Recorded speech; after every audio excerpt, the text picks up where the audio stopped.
जरा अपने चारों तरफ नजर दौड़ाइए। कितनी सारी चीजें हैं, है ना? कभी सोचा है कि ये जो कुर्सी है ये लकड़ी की ही क्यों है? और हमारा फोन वो मेटल का क्यों? हर चीज किसी ना किसी खास मटेरियल से बनी है। और देखिए ना, रोज हम कितनी अनगिनत चीजों को यूज करते हैं। कुछ प्लास्टिक की होती हैं, कुछ मेटल की, तो कुछ कपड़े की। और ये सब ना कोई इत्तेफाक नहीं है। इसके पीछे एक सोची समझी वजह होती है, एक चॉइस। और बस यहीं से हमारा आज का सवाल शुरू होता है। आखिर किसी भी चीज को बनाने के लिए कोई खास मटेरियल ही क्यों चुना जाता है?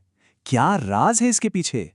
तो चलिए आज इसी रहस्य की दुनिया में थोड़ा अंदर चलते हैं और इस गुत्थी को सुलझाने की कोशिश करते हैं। हाँ, तो अब आते हैं हमारे मेन सवाल पर। एक ऐसा सवाल जो सुनने में तो बड़ा अजीब लगेगा, पर यकीन मानिए इसका जवाब हमें बहुत कुछ सिखाने वाला है। सवाल ये है, हम पीने के लिए कपड़े के गिलास क्यों नहीं बनाते? इसको सुलझाने के लिए ना हमें बनना होगा एक मटीरियल डिटेक्टिव, मतलब एक जासूस, और सुराग ढूंढने होंगे उनके गुणों में। तो तैयार हैं? तो हमारा पहला सुराग, वो चीजें दिखती कैसी हैं और उन्हें छूने पर कैसा महसूस होता है। अच्छा, कुछ मटेरियल्स में ना एक अपनी ही चमक होती है, जिसे हम लस्टर या द्युति कहते हैं। ये चमक अक्सर धातुओं में मिलती है, जैसे लोहा, तांबा, एल्यूमिनियम। हाँ, ये बात और है कि हवा और नमी की वजह से कुछ मेटल्स की चमक फीकी पड़ जाती है, लेकिन जैसे ही उन्हें काटा जाता है ना, अंदर से उनकी असली चमक फिर से बाहर आ जाती है। अब बात करते हैं हार्डनेस की, यानी कठोरता। कुछ चीजें बहुत सॉफ्ट होती हैं, है ना, जैसे कॉटन या स्पंज, आसानी से दब जाती हैं। और दूसरी तरफ होती हैं हार्ड चीजें, जैसे लकड़ी या लोहा, जिन्हें दबाना या खरोचना भाई बहुत मुश्किल काम है। ठीक है, तो ये तो हुआ लुक एंड फील।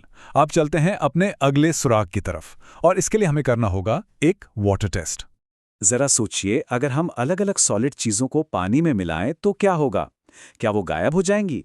होता ये है कि कुछ मटेरियल्स तो पानी में ऐसे घुल जाते हैं जैसे गायब ही हो गए हों, लेकिन कुछ वो टस से मस नहीं होते, वैसे के वैसे ही पड़े रहते हैं। तो रिजल्ट्स देखिए, नमक और चीनी पानी में डिसॉल्व हो जाते हैं, मतलब वो सॉल्यूबल है या विलय। वहीं रेत, चॉक पाउडर या लकड़ी का बुरादा ये पानी में नहीं घुलते, मतलब ये इनसॉल्यूबल हैं, यानी अविलय।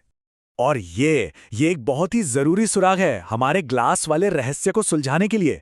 सीधी सी बात है, ग्लास को किसी ऐसी चीज से बना होना चाहिए जो पानी में घुले ही नहीं, वरना सोचिए हम पानी पिएंगे और ग्लास ही घुल जाएगा।